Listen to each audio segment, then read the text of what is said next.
সরকার যেটা করতে পারতো, রাজনৈতিক দলগুলোকে আস্থায় নিতে পারতো, রাজনৈতিক দলগুলোর সঙ্গে তাদের প্রতিটি স্টেপ শেয়ার করতে পারতো, বিষয়গুলোকে অনেক স্বচ্ছ এবং ক্লিয়ার রাখতে পারতো। তাহলে অবিশ্বাস বা ছোটখাটো যেই একটা প্রশ্ন মানুষের মনে দেখা দিচ্ছে যে সরকার আসলে কি চাইছে, এই প্রশ্নটি তৈরি হতো না। তৃণমূল পর্যায়ে এই সময়ে পর্যাপ্ত পরিমাণে চাঁদাবাজি হচ্ছে, হত্যা হচ্ছে এবং নৃশংস ঘটনাগুলো ঘটছে, এখনো পর্যন্ত জিনিসগুলো নিয়ন্ত্রণে না। এই জায়গাগুলোতে আসলে কি কি পদক্ষেপ নেওয়া যেতে পারে? দেখুন, আমরা বলছি চাঁদাবাজি হচ্ছে, আমরা বলছি যে আইন শৃঙ্খলা পরিস্থিতি ভালো নয়, কিন্তু এটি করবার দায়িত্বটা কার? আপনি বলুন, সরকার এখন কে আছে? সরকারে আছে একটা অন্তর্বর্তীকালীন সরকার, তাই না? সো পুলিশ প্রশাসন সকলেই কিন্তু তাদের অধীন হওয়ার কথা। সো আইন শৃঙ্খলার পরিস্থিতি যদি ঠিক না থাকে, যদি চাঁদাবাজি হয়, যদি যে এগুলো আপনি বলছিলেন সেগুলো চলতে থাকে, সেটা নিয়ন্ত্রণের দায়িত্ব তো আসলে সরকারের উপরে বর্তায়, তাই না?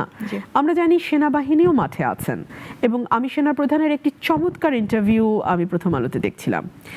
উনি বলেছেন যে আমরা সর্বাত্মক সহযোগিতা করতে প্রস্তুত আছি এই সরকারকে, এবং আমরা সহযোগিতা করছি। আমরা রাজনৈতিক দলগুলোর কাছে শুনেছি, বিএনপির অ্যাক্টিং চেয়ারম্যান পরিষ্কারভাবে বলেছেন এই সরকার আমাদের সরকার, এই সরকারকে কোনোভাবে ব্যর্থ হতে দেওয়া যাবে না। তবে সরকার নিজেই নিজেকে ব্যর্থ করলে আমরা কি করব, এই কথাটিও তিনি, এই প্রশ্নটিও তিনি রেখেছেন। সো একই প্রশ্ন আমিও রাখতে চাই যে এই সরকার এখন নিজে নিজেকে ব্যর্থ করলে আমরা কি করব?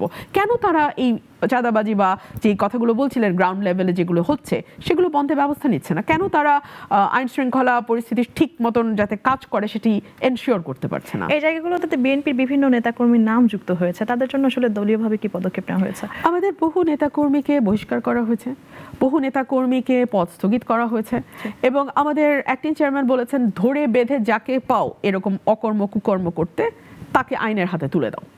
তো এই তুলেটা তো দিতে হবে না, আর আইনের হাতটা তো আসলে সরকারের হাত। সরকার হাতটা যদি গুটিয়ে রাখে আমি তাকে তুলে দেব কি করে বলেন? সরকার হাত গুটিয়ে কেন রাখছে? এটা সরকার ভালো বলতে পারবে। দেশ বিনির্মাণের জন্য জনগণ তাদেরকে আসলে নিয়ে এসেছে, সেই জায়গা থেকে সরকার কি কি পদক্ষেপ নিতে পারত? সরকার আইন শৃঙ্খলা বাহিনীকে শক্ত বার্তা দিতে পারত যে যেখানে যা অন্যায় অপকর্ম হচ্ছে, দেশের আইন শৃঙ্খলা পরিস্থিতি উন্নতির স্বার্থে তারা যেন শক্ত পদক্ষেপ নেয়, বাট আইন অনুযায়ী অফকোর্স।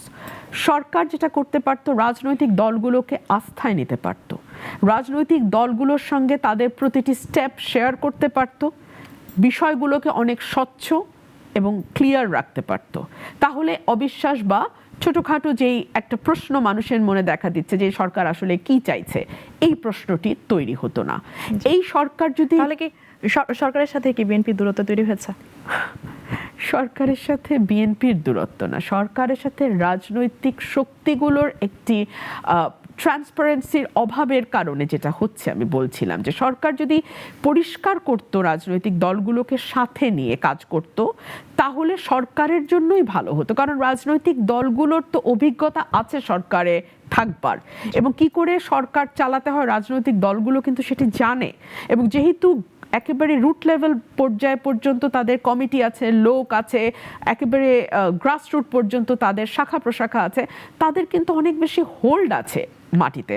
সো সেটাকে সরকার কাজে লাগাতে পারতো।